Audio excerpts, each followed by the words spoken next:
in Dodge City and in the territory on West, there's just one way to handle the killers and the spoilers, and that's with a U.S. Marshal and the smell of gun smoke.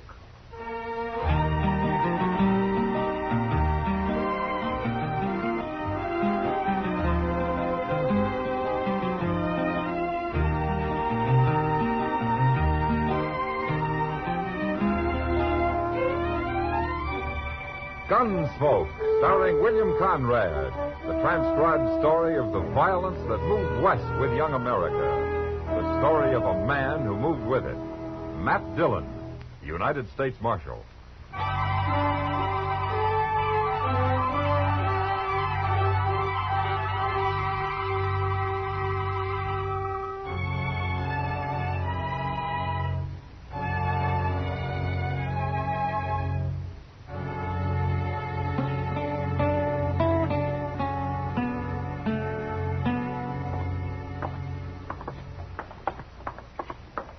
Where are we going, Mr. Dillon? Well, I don't know where you're going, Chester, but I'm going to get myself a haircut. Hey, I need a haircut, too. That costs 2 bits these days, you know. Well, I didn't say I was going to get one, Mr. Dillon. Not till the weather gets hot, anyway. Well, I hope you're saving up for it, Chester. You know, a man oughtn't to have to spend money on things like haircuts. Well, then why don't you get married and let your wife cut it for you? Mr. Dillon, that'd be like buying a whole cow just to get one piece of steak. You know, Chester, I got an idea your hair's going to get longer and longer. Look, no more than down to my nose now. Excuse me, mister. What's the matter with you? Can't you see good? I was looking at my hair. Well, maybe you could look at it easier if I scalped you. All right, now just take your hand off that knife, mister. I said I was sorry. Anybody bumps into Lou Quiller better be sorry. Take it easy, mister. He didn't hurt you. What are you cutting in on this for? There's enough fighting in Dodge without anything as silly as this. What do you care about how much fighting there is? That's my job. I'm a U.S. Marshal. Oh. Did you say your name's Quiller? You never heard it, Marshal. I ain't wanted nowhere. Maybe not. But the way you're going, you soon will be. Yeah. I'm going to get me a drink. Mean, ain't he? Yeah, he's just another hard case. Chester Dodge is full of them. Well, here's the barber shop. I'll be back at the office in about a half hour. Yes, sir.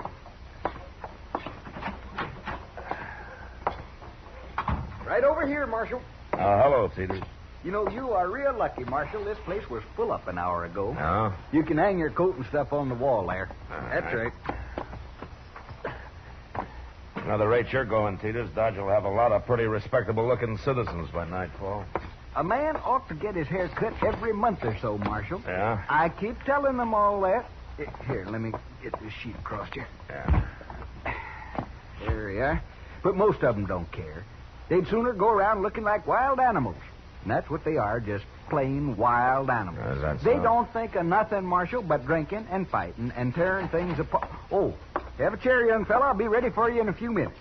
I don't want a haircut. I want a shave. Well, I'll take care of you. Just hang your coat up right there next to Marshal Dillon's. Marshal Dillon. You really a marshal, mister? Yeah, that's right. Marshals and sheriffs are one of a kind. Killed my pa. That's what happened. Now, is that so? Now, who's your pa? My pa's dead. Back in Alamosa. I got a grudge against lawmen. I got a grudge against all of them. Look, fella, why don't you sit down over there? You're awful drunk for so early in the day. Shut up, Barber. So that's your coat over there, huh, Marshal? Yes, it's his. It's going to be real easy. I think I'll shoot me a marshal. Watch. I got a gun under this sheet, fella. No, you ain't. It's pointing right at your belly. Your gun belt's hanging over there under your coat. You can't see it, can you? No. But it's there. You're gambling with your life, fella. You start for your gun and you're gonna die. I don't believe it. Now get out of here. Go on. Walk out that door. Slow now.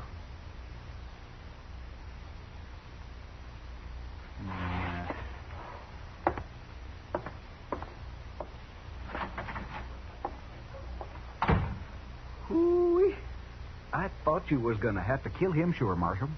Darn fool kid. It wouldn't have been easy, Teeters. What? I bluffed him. My gun's hanging under my coat over there. Is that so?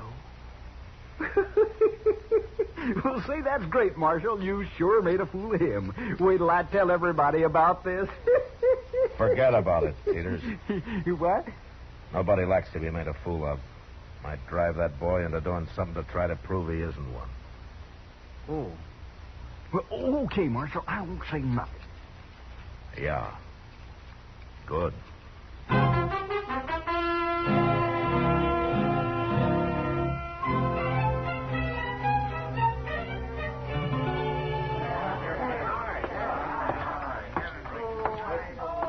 Oh, Sam, give me a beer, huh? Right up, Marshal. Evening, Matt. Hello, Kitty. Say, that's a nice dress. Thanks. Mr. Jonas of the store ordered it for me. Huh? Came in on the Santa Fe from Kansas City today. You know, Mr. Jonas was going to order me a couple of vests. Uh-huh. That was last fall, I think. Here's your beer, Marshal. Oh, thank you, Sam. Oh, say, I heard about you at the barber shop today. Oh, you did? Teeters has been telling everybody about it. Yeah, I told him to keep it quiet. Well, he should have. That boy's name's Dave Robbins. He was in here a while ago, and everybody was laughing at him about it. Yeah? He said he was going to dig Teeters' tongue out of his head. I think that's how he put it. When did he leave, Kitty? Just a little while ago. With that ornery-looking Lou Quiller. Quiller. Yeah. Now, how did they happen to get together? Do you think there might be trouble, Matt? I better go find young Robbins, Kitty. I'll see you later. Sure.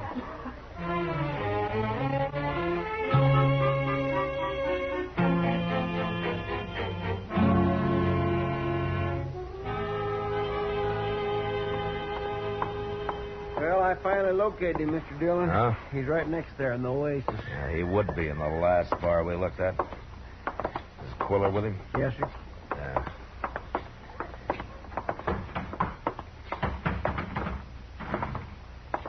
There's Dave, Mr. Dillon.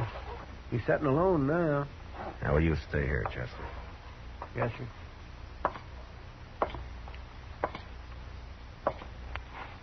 Hello, Dave. How'd you know my name? I heard it. You mind if I sit down? Wouldn't do much good if I did, would it? Dave, tell me about your pa, huh? What happened to him that got you so mad? It's none of your business. Well, you were about to shoot me for it this afternoon. Nah, even drunk, I wouldn't have shot you. Not like that. I was bluffing too, Marshal, and I was awful drunk. I told the barber to shut up about all that, Dave. You did? Well, I kind of figured that you wouldn't be very proud of it. Why do you care how I'd feel?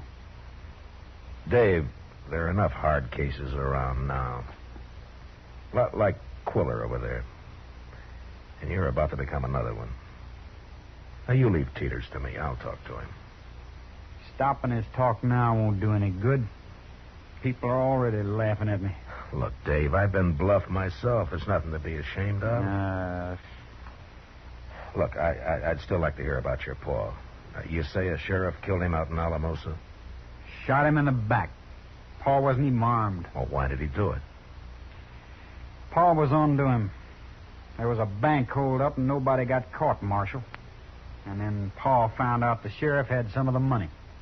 Oh. After the sheriff killed Paul, I started to tell people the truth about it. But they didn't believe me. He put a rope on my feet, Marshal, and dragged me out of town. Oh, well, that's bad, Dave. But lawmen are like any other people. There are all different kinds. Maybe. Now, that's true. You think about it. And Dave, don't let Quiller talk you into anything, huh?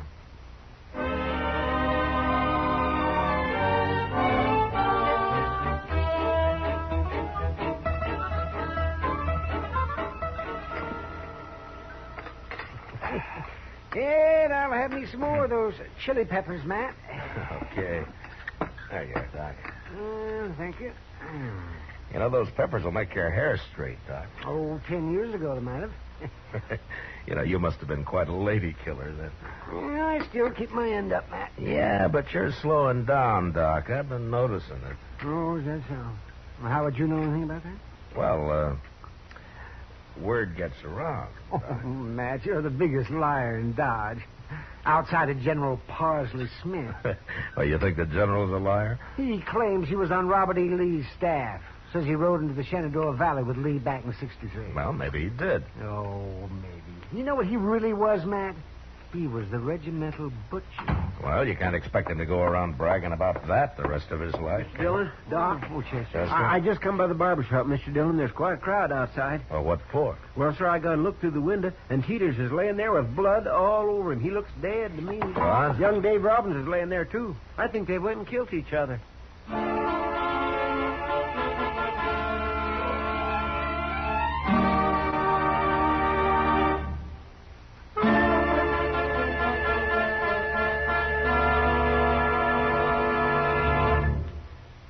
We will return for the second act of Gunsmoke in just a moment. But first, because millions in Europe and Asia still have need for clothing and food relief, and because nonprofit CARE still sends more food and clothing per dollar spent, continue to give the CARE Way for the relief of misery in foreign lands. Send your name and the name of the person you're helping with complete address to CARE, New York. Enclose $10 or $6.95 for the new budget parcel. CARE, New York. Now the second act of Gunsmoke.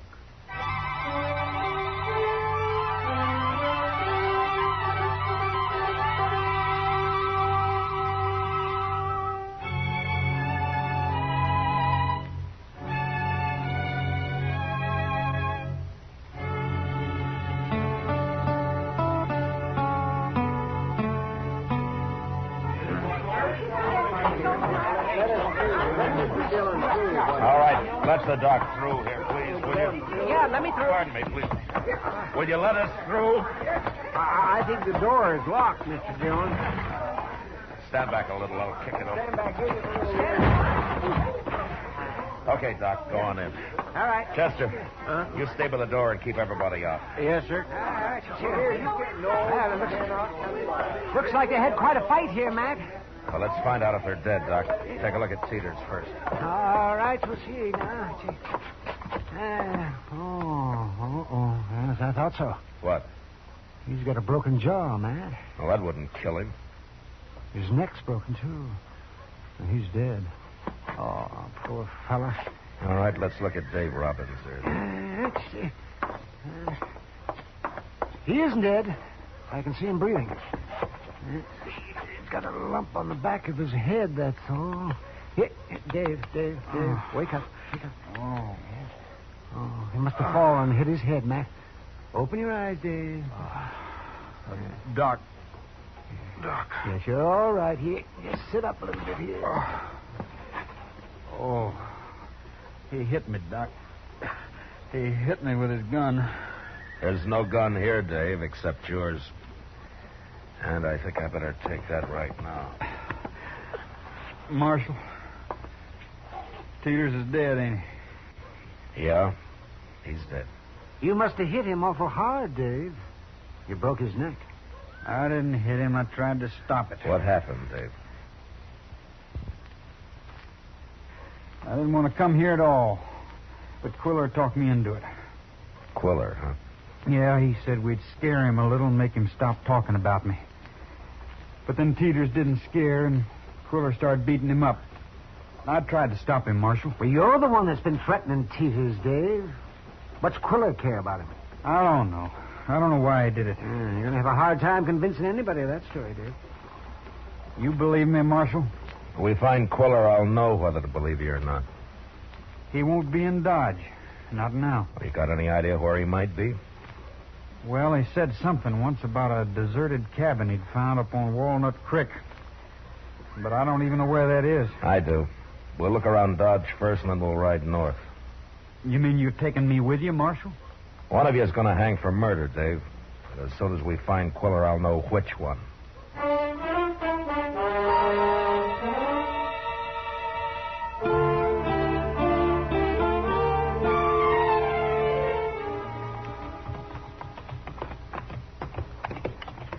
Maybe Quiller ain't running at all, Mr. Dillon. Maybe he was coming up here anyway. No reason why he should run. He isn't guilty, Chester. I might have known nobody'd believe me. Nobody ever has. Oh, you ain't hung yet, Dave. Hey, look. There's a cabin. The one Quiller told me about is hid under a bluff of some kind. Well, there's people in this one. A woman out back there. See her? It's not much of a cabin. Pull up, boy. Oh. Oh. Let's leave the horses here.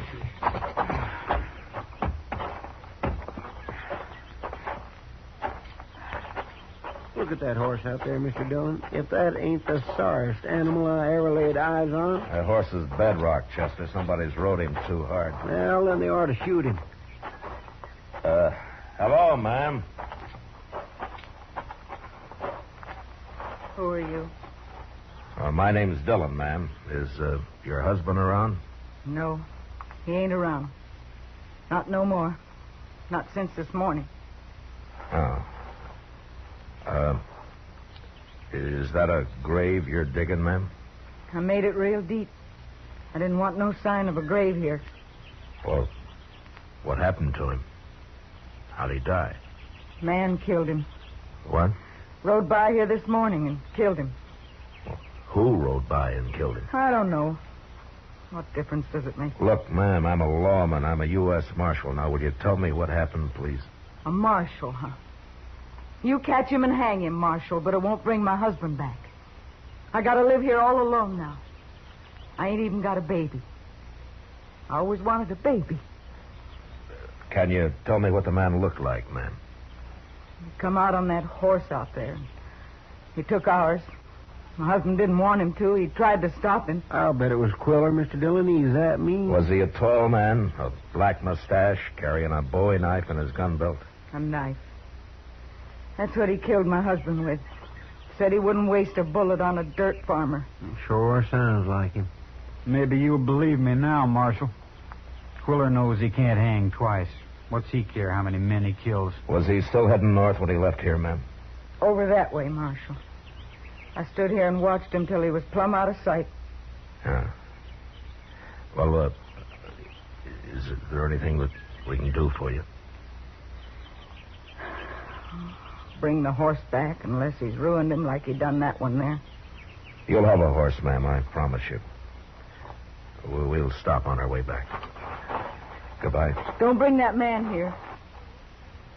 I don't want to see him. All right, ma'am. I won't. Oh, that poor woman. He killed Teeters, too. You believe me now, don't you, Marshal? Just 'cause he killed this man don't prove he killed Teeters, Dave. Now, wait till we find him. He'll own up to it. He's got to. He might, Dave, if we can take him alive. Oh. If you don't take him alive, then I'm in a bad spot, ain't I? Let's find that cabin before it gets dark.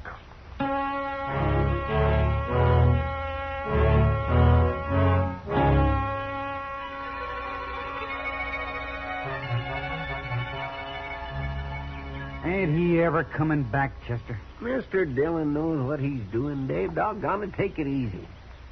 Yeah, sure. Now, I got nothing to worry about. There he comes now. We sit here too long, Quiller's sure to get wind of us. No, he ain't. He's probably laying around that cabin thinking he's safe as if he was in Texas. What'd you find, Marshal? Well, he's there, all right, but he's getting ready to move on. How you know? He's saddling his horse. Well, how are we going to stop him? Without shooting him, I mean. That's a long chance, but maybe we can surprise him and get the drop on him. Now, we're going to have to split up, Chester. One of us will wait on this side, and the other will have to go across the top of that bluff and wait on the other. All right, sir, I'll go. No. No, you stay with me, Chester. What? Dave, here's your gun. A gun? Take it. I don't understand, Marshal. You go across the bluff. We'll wait for him if he rides out that way. How do you know I won't warn him and take sides with him? I don't know, Dave. Now get moving. Okay. Mr. Dillon, you're taking an awful chance. He's got his choice, Chester. If he makes the right one this time, he just might go on making them. It's worth the chance. Now, come on, let's get over there.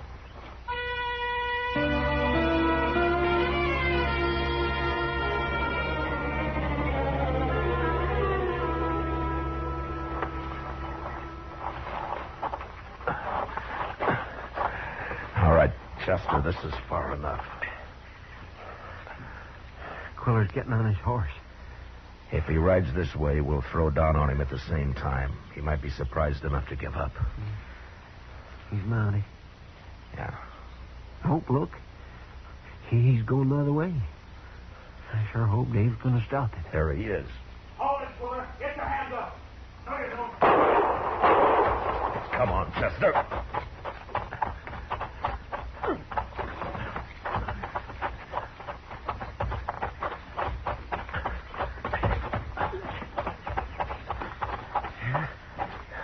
He killed him. He went for his gun, Marshal. You shot him right in the head, Dave. He'd have killed me if I hadn't. Yeah. But now I can't prove nothing about Teeters.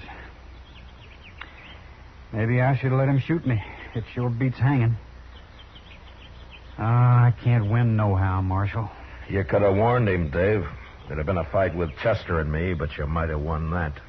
I know. I was thinking about it all the time I was crossing the top of that bluff. Maybe I should have. But it's too late now. Here's my gun, Marshal. Keep your gun, Dave. Keep it? I believe you about Teeters. Marshal, I believed you right from the start, but I wanted you to prove something to yourself, Dave. And I think you have. Marshal, I'd kind of like to go back to Dodge with you. Maybe show everybody I ain't what they thought. Good, Dave. We'll be there by morning.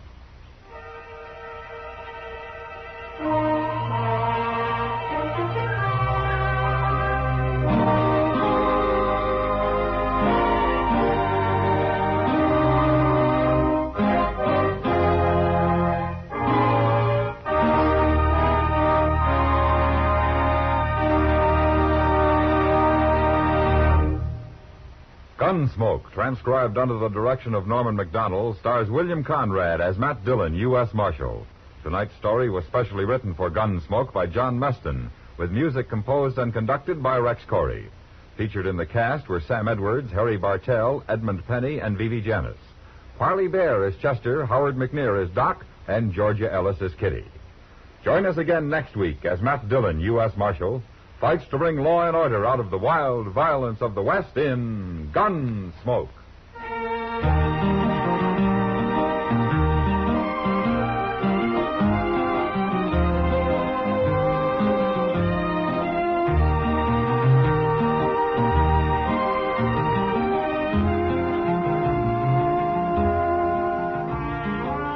A dream can sometimes serve as nicely as the real thing.